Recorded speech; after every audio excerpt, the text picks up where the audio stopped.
everybody, welcome back to another lesson in my Czerny's Opus 599 for solo learners. In this video we're going to learn number 35.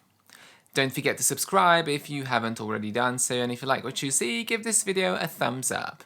Also, I offer online piano lessons if you're looking for one. There's going to be information below. And if you'd like to get this very special edition of Czerny's Opus 599 specifically for solo learners, links are below too.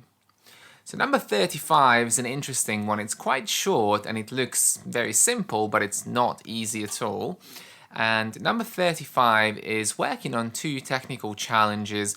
One of the challenges is working on chords, and lots of chords after each other in different positions, different inversions. So very quickly swapping between different finger combinations and shapes and playing those chords very accurately. And the left hand is really an octave study, so catching the octaves very quickly without looking, so kind of developing muscle memory for those octaves. Let's start with the first section, the first 8 bars until the repeat sign. We are in 4/4, so 4 quarter note beats in every bar, and C major, no sharps and no flats. So the left hand, as you can see, every bar is basically 1 octave, but it's bottom, top, top, top. So first, let's just play the octaves as like a full octave, just to see where the hand is going to move. We're going to start in the C position, then moving down to the G. Third bar is G again. Then back to the C, next bar is the A, then D, D, and G. And if you do this a couple of times, you will actually see where the hand is moving, because many times when I teach this piece, I see sometimes students moving into the wrong direction, so going an octave higher or an octave lower when they're supposed to go the other way around. So really looking out for the direction of the octaves. Is it moving down or is it moving up? And also preparing the hand for this octave stretch. Now the difficulty comes that the notes are staccato, and also you've got this finger substitution going on the repeated octave. If you find it extremely hard, then you could technically play it with just one finger on the repeated note and keep your hand in the octave position, but ideally you should move up the hand and alternate the finger number on the octave. So I show you what I'm talking about. If I play the first 2 bars without the finger repetition, I'm going to do it like this: 5, 1, 1, 1, 5, 1, 1, 1. And this way the hand stays in a fairly static, safe position, so you don't need to worry too much about the movement. But ideally, if we do repeated notes, we need to alternate the finger numbers. So 5, 1, 2, 1, 5, 1, 2, 1, 5, 1, 2, 1. So very light staccato, but still nice and firm.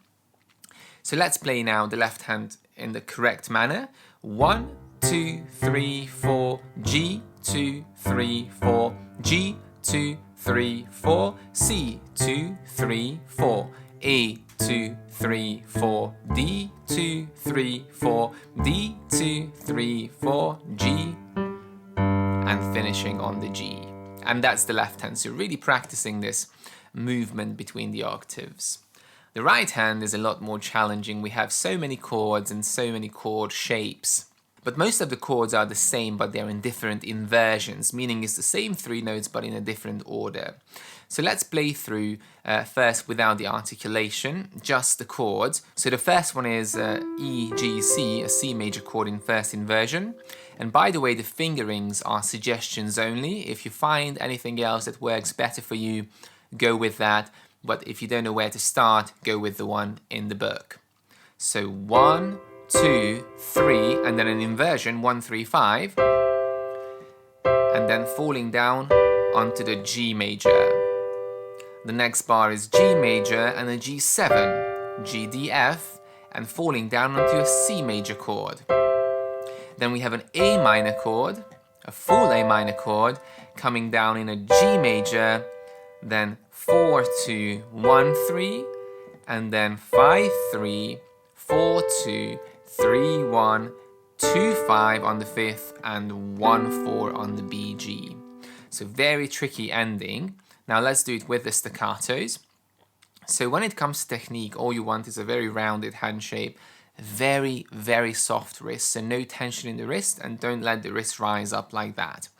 Now what you want to concentrate on is to play with fingertips as much as you can and sink into the 3 notes exactly at the same time. So, and have energy from the shoulders, from the arms going into those forearm staccatos. If you hear anything like this, where the notes don't come together, you need to try to fix that because that's an inaccuracy between the chord notes. And you can also play with very lazy staccatos like this. I've seen this many times, which is basically detached and it looks just lazy. So have energy and nice, sharp, bouncy staccatos. So let's go. 1, 2, 3, 4. 1, 2, 3, 4. And here we have a tenuto mark, so slightly accented and held. So push it a little bit and hold it. Then going on. 1, 2, 3, 4. 1, 2, tenuto. Then A minor, G major, 4, 2, 1, 3, and now again 5, 3, 4, 2, 1, 3, 5, 2, 1, 4. Hands together, really concentrating that the hands are always in perfect sync and watching at both hands at the same time to make sure the finger numbers are correct and you're on the right notes in the left hand, because if you really get focused on the right hand, you might miss the octaves in the left hand. 1, 2, 3, 4. 1, 2, 3, 4. 1, 2, 3, 4. 1, 2, 3, 4. A minor. 1, 2, 3, 4. 1, 2, 3, 4. 1, 2, 3, 4. 1, 2, 3, 4. And that's the first section. Now, second section technically is exactly the same. Let's have a look at that as well. I'm not going to explain any more, just play the notes. Left hand is going to start with the B, and here we have piano, so going quiet. And 4 bars later we go to loud when we get to the F major chord. 1, 2, 3, 4, C, 2, 3, 4, G, 2, 3, 4, C, 2, 3, 4. Down to the F. 1, 2, 3, 4, G, 2, 3, 4, G, 2, 3, 4, and finish on the C. Right hand. G7 chord, G, D, F, 1, 3, 5, quietly. 1, 2, 3, 4, 1, 2, 3, 4. Now a G7 chord, a full G7 chord, 4 notes. This one is probably the hardest chord in the piece. 1, 2, 3, 5, because you need to kind of squeeze in between the black notes and you need to catch this very quickly after the C chord.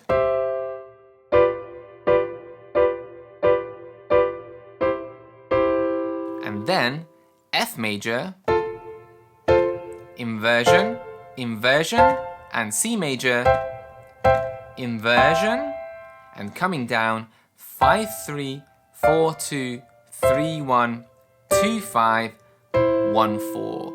So the same fingering as above, but this time starting on the EG. Hands together, starting quietly.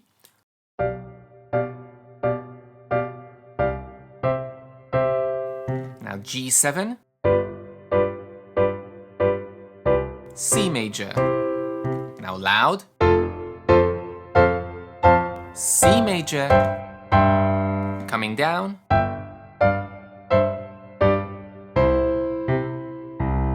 Finishing on the C. So a really great exercise for chords, chord inversions, forearm staccato and octaves in the left hand. I would further say that I think this is a really good warm-up before your piano practice sessions because it really makes the hands move, even the body move, and it energizes you. So if you learned it really well and you memorized it, you can use it as a warm-up before you start doing your scales or your pieces in your practice sessions.